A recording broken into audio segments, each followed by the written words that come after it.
Welcome to my YouTube channel. आज मैं आपको क्लास 5th के लिए हिंदी का चैप्टर नंबर 9 पढ़ाऊंगी बच्चों। यहाँ पर मैं आपको सिर्फ इस चैप्टर के सभी क्वेश्चन आंसर लिखने बताऊंगी, क्योंकि इससे पहले वाली वीडियो में मैं आपको पूरा ही चैप्टर डिटेल में पढ़ा चुकी हूँ।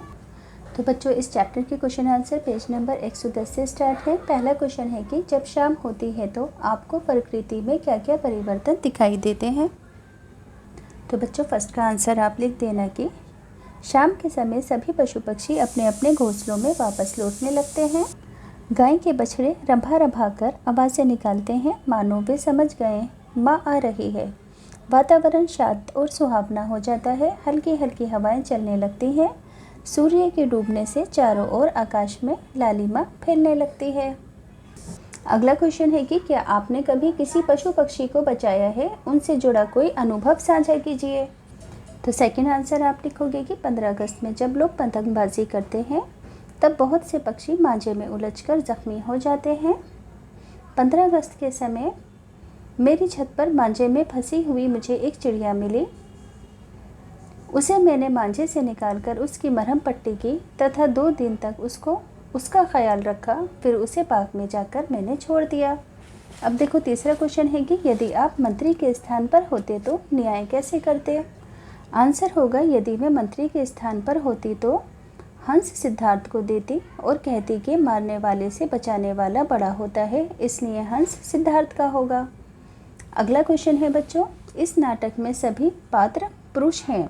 यदि 2 पात्र यानी कि 2 कैरेक्टरों को महिला पात्र के रूप में चेंज करना हो तो आप किन्हें चेंज करना चाहोगे और क्यों चेंज करना चाहोगे। तो आप आंसर लिखोगे कि मैं सिद्धार्थ और देवदत्त को राजकुमारी के रूप में प्रस्तुत करती, क्योंकि राजकुमारियां भी राजकुमारों की तरह न्यायप्रिय और तीरंदाजी में कुशल हो सकती हैं। आगे नेक्स्ट क्वेश्चन है कि हंस को घायल देखकर सिद्धार्थ ने क्या किया। आप लिखोगे कि घायल हंस को सिद्धार्थ ने अपनी गोद में रख लिया, तीर निकालकर अपने सखा को राजवैद्य से मरहम लाने को कहा। अगला क्वेश्चन है, अंततः हंस सिद्धार्थ को ही क्यों मिला। तो आप इसका आंसर को लिखोगे कि अंततः हंस सिद्धार्थ को इसलिए मिला क्योंकि उन्होंने हंस की जान बचाई थी और हंस भी देवदत्त के पास न जाकर सिद्धार्थ के पास गया था। अगला क्वेश्चन है कि कहानी को अपने ढंग से प्रवाह चार्ट के रूप में लिखो। जैसे कि यहाँ पर इन्होंने 2 एग्जाम्पल दिए हैं। अब यानी कि पूरी स्टोरी को आपको सेंटेंसेस के अंदर लिखना है।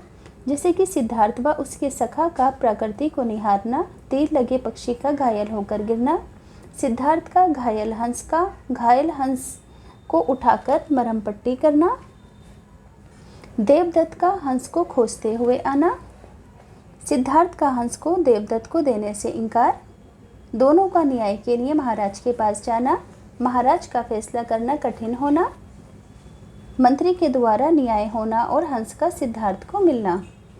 नेक्स्ट पेज पर आएंगे। पहला क्वेश्चन है कि जिस समय आकाश में हंस को तीर लगा उस समय उसके अन्य साथियों ने आपस में क्या बातें की होंगी। तो आप आंसर लिखोगे कि जिस समय आकाश में हंस को तीर लगा उस समय उसके अन्य साथी भयभीत होकर उसे पुकार रहे होंगे। हंस के नीचे गिरने के बाद वे कह रहे होंगे कि हमारा साथी घायल होकर नीचे गिर गया, वे कहीं मर तो नहीं गया, अब मनुष्य उसे कैद कर लेंगे। नेक्स्ट है, हंस देवदत्त के पास उड़कर क्यों नहीं गया। तो आप आंसर लिखोगे कि हंस देवदत्त के पास उड़कर इसलिए नहीं गया क्योंकि देवदत्त ने हंस को तीर मारा था, इसलिए वे डरकर उनके पास नहीं गया। थर्ड क्वेश्चन है कि राजा सुधोषण ने निर्णय के बाद सिद्धार्थ से क्या कहा होगा।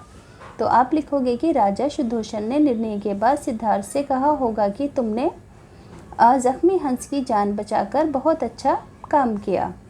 नेक्स्ट क्वेश्चन है, अब देखो, एक रात सिद्धार्थ मीठी नींद में सो रहे थे, उनके सपने में हंस आता है। तो बच्चों, हंस और सिद्धार्थ ने सपने में क्या क्या बातें की होंगी आप कल्पना करके लिखोगे। जैसे कि मैंने यहाँ पर लिखा कि सिद्धार्थ, आप महान व्यक्ति हो, आपने मेरे ज़ख्म की मरहम पट्टी की तथा मुझे देवदत्त के पास वापस जाने से रोका, आपका बहुत आभार है। सिद्धार्थ कहेंगे कि राजहंस, तुम कितने प्यारे और सुंदर हो। सुंदर होना कोई पाप नहीं है, बल्कि सुंदर चीज़ों से तो प्यार किया जाता है और उनकी सुरक्षा ही की जाती है। अब बच्चों, यहाँ पर बोला गया है कि पाठ में से अंकी बिंदी यानी कि अनुस्वार वाले और चंद्र बिंदु वाले आपको शब्द खोजकर लिखने हैं। तो आप इस तरह लिख सकते हो, शांति, मैंने सारे ही शब्द 5 पाठ में से खोज कर लिखे हैं, जैसे कि शांति, वहाँ जंगल में चारों ओर शांति ही शांति थी। माओ, वे कैसे जानते होंगे, वे कैसे जानते होंगे, यहाँ पे जानते लिख देना, जानते होंगे। उस समय उनकी माओ के घर लौटने का है, यह समय उनकी माओ के घर लौटने का है। नींद, सोने के वक्त नींद भी आ जाती है। राजहंस, राजहंस डरकर सिद्धार्थ के पास चला गया। संभालना, कुमार करुणा से भरकर हंस को संभालते हैं, करुणा से भरकर हंस को संभालते हैं। हंसकर राजकुमार हंसते हुए बोले, दोस्त, तुम राजकुमार होकर दोस्त नहीं जमा सकते। अब बच्चों यहाँ पर कुछ वाक्य हैं, जैसे कि मगरमच्छ के आंसू बहाना, आँख मिचोनी खेलना, 1 और 1 11, अकल बड़ी या भैंस, बंदर क्या जाने अदरक का स्वाद, 9 2 11 होना, लाल पीला होना, दांत तले उंगली दबाना, पेट में चूहे कूदना, सूरज को दीपक दिखाना। तो आपको इन सभी का अर्थ लिखना है और मुहावरों में वाक्य लिखने हैं। फर्स्ट है मगरमच्छ के आंसू बहाना, इसका मतलब है दिखावटी दुख। वाक्य होगा, मदन के घर चोरी होने पर सोहित ने मगरमच्छ के आंसू बहाए। अगला मुहावरा है आँख मिचोनी खेलना, यानी कि एक दूसरे को झांसा देना।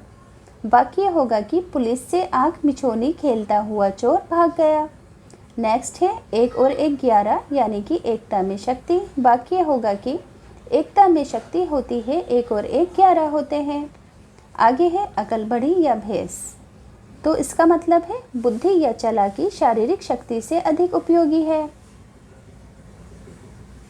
वाक्य होगा अध्यापक ने विद्या से प्रश्न पूछा, अकल बड़ी या भैंस। नेक्स्ट है बंदर क्या जाने अदरक का स्वाद, मतलब है अज्ञानी व्यक्ति गुणवान वस्तु की कदर नहीं जानता। वाक्य होगा उसको मेरी मेहनत की कदर नहीं, जैसे कि बंदर क्या जाने अदरक का स्वाद। अगला मुहावरा है 9 2 11 होना, इसका मतलब है भाग जाना। वाक्य होगा कि पुलिस को देखते ही चोर 9 2 11 हो गया। नेक्स्ट है लाल पीला होना, यानी कि बहुत गुस्सा करना। वाक्य होगा कि परीक्षा में फेल होने पर मदन के पिता लाल पीले हो गए। दांतों तले उंगलियां दबाना, यानी कि दंग रह जाना। वाक्य होगा कि ताजमहल की खूबसूरती देखकर लोग दांतों तले उंगलियां दबा लेते हैं। नेक्स्ट है पेट में चूहे कूदना, यानी कि बहुत तेज भूख लगना। वाक्य होगा कि सुबह से मैंने कुछ नहीं खाया, मेरे तो पेट में चूहे कूद रहे हैं। आगे है सूरज को दीपक दिखाना, यानी कि किसी प्रसिद्ध व्यक्ति का परिचय देना। वाक्य होगा कि गुरुजी को ज्ञान सिखाना मानो सूरज को दीपक दिखाना जैसा है। आगे है हंस वाली घटना के बाद सिद्धार्थ देवदत्त को एक संदेश देना चाहते हैं। आपके अनुसार सिद्धार्थ ने देवदत्त को क्या संदेश लिखकर भेजा होगा? तो उन्होंने लिखा होगा, प्रिय भाई देवदत्त, मैं यहाँ कुशल हूँ, उम्मीद है तुम भी वहाँ कुशल मंगल होंगे। इस पत्र के माध्यम से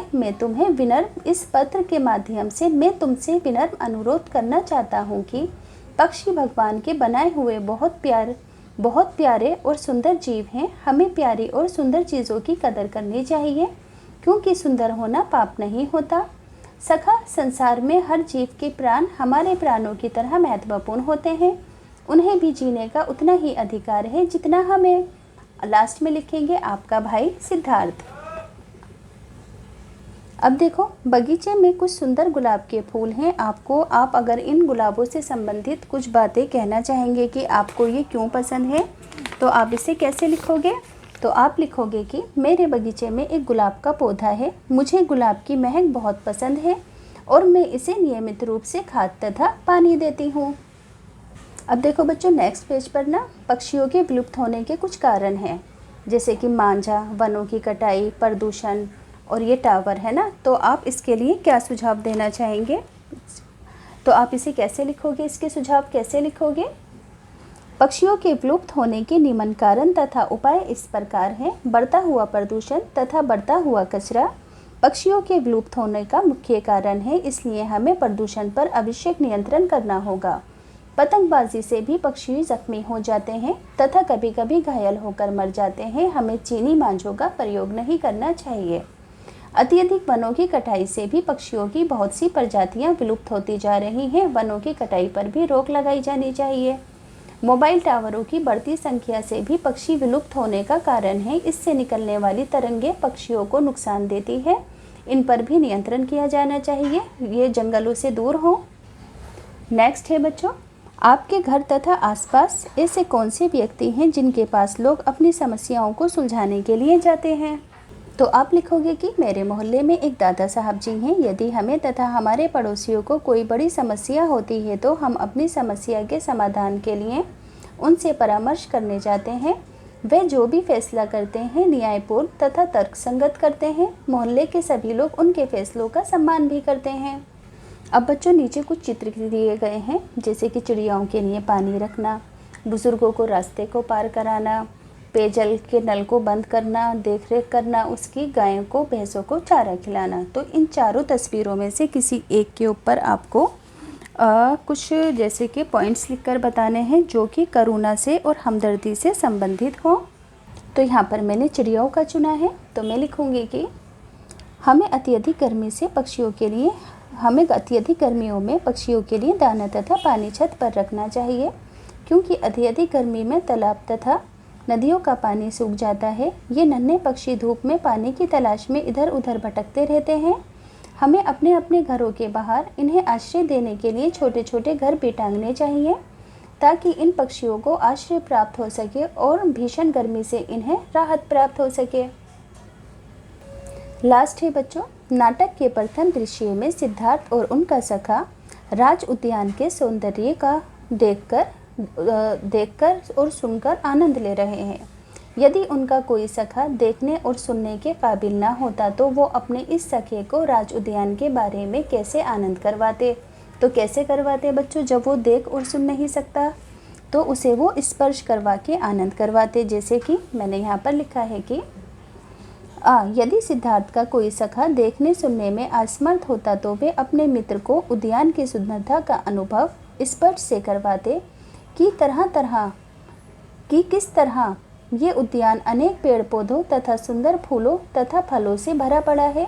वे अपने मित्र का हाथ पकड़कर फूलों पर स्पर्श कराते और समझाते कि ये सुगंधित फूल उनके उद्यान में हर तरफ हैं।